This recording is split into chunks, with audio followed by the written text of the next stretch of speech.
The Buddha's wisdom. Why Buddhism is vital for humanity. The world has always been a place of both beauty and suffering. While humanity has made significant advancements in knowledge, technology, and culture, the darker aspects of human nature, hatred, greed, and ignorance, continue to cause great suffering.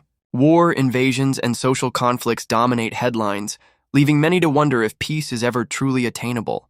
In this context, the teachings of the Buddha offer timeless guidance for cultivating inner peace and creating a harmonious society. Buddhism, with its profound insights into the nature of suffering and its cessation, serves as a beacon of hope.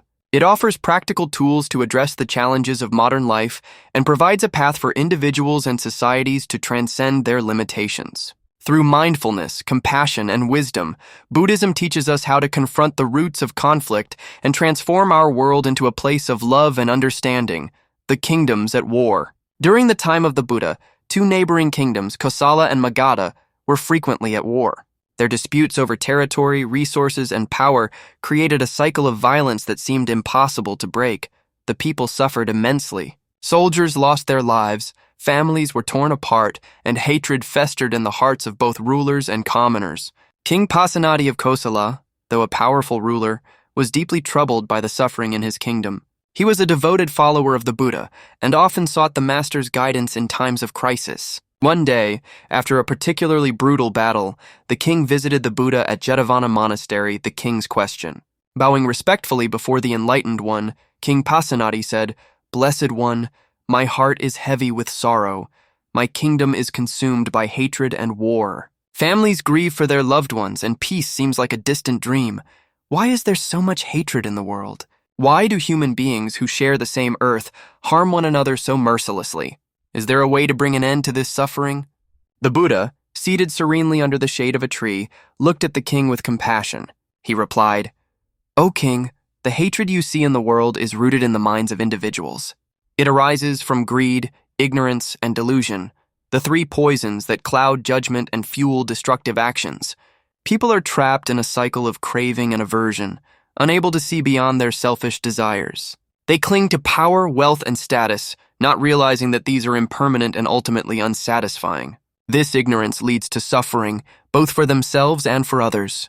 The king listened intently, his mind yearning for clarity. "But Lord," he asked, "if hatred arises from these poisons, how can we uproot them? How can we restore peace among those who are consumed by anger and revenge?" The story of the mango orchard in response, the Buddha told a parable. Once, there was a man who owned a magnificent mango orchard.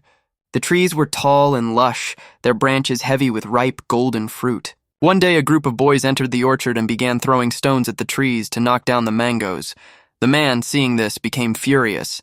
He shouted at the boys and chased them away. The boys, frightened but resentful, returned the next day with even more mischief. They damaged the trees and stole the fruit, leaving the man even more distressed. Frustrated and helpless, he sought the advice of a wise monk. The monk listened patiently to the man's complaints and then said, "If you wish to protect your orchard, do not chase the boys away with anger. Instead, invite them to share your mangoes. Offer them the ripe fruit with kindness and see what happens." Though reluctant, the man decided to follow the monk's advice. When the boys returned, he greeted them warmly and offered them freshly picked mangoes. The boys were surprised and touched by his generosity. They no longer felt the need to steal or harm the trees. Instead, they began to respect the man and even protected his orchard from others who tried to cause trouble. The Buddha then explained, "Just as the man's kindness transformed the boys, so can compassion transform hatred. Hatred cannot be overcome by hatred. It can only be overcome by love.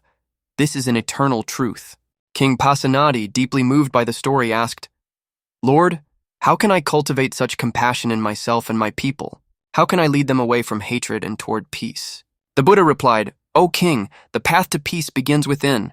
Train your mind to see beyond the illusions of self and other. Practice mindfulness to become aware of your thoughts, emotions, and actions. Cultivate loving kindness, metta, toward all beings, even those who have wronged you. Teach your people the way,